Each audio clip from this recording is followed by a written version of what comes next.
Studio Mumbai.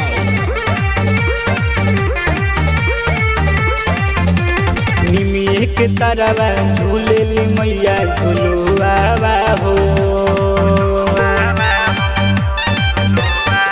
सैया जाके लिया दी सामान पूजब नवमिया हो। 9 दिन हो माई के धुन में रहल जाई। गाय के गीतिया डीजे बजा के नाचल जाई।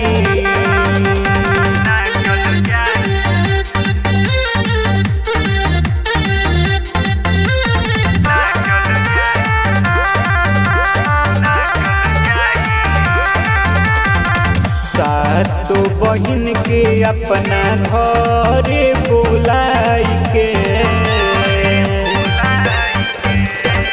चुनरी चढ़ा के हलवा पूरी खियाई के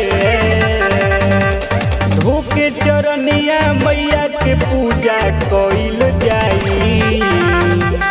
गाय के गीतिया डीजे बजा के नाचल जाई।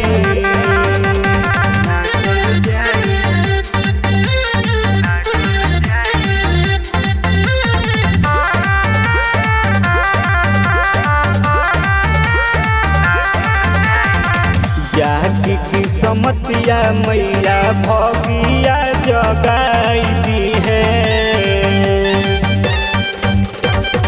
अपना सेवकल के मैया भगिया सवार दी है।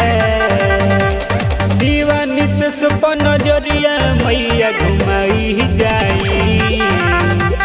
गाय के गीतिया डीजे बजा के नाचल जाई।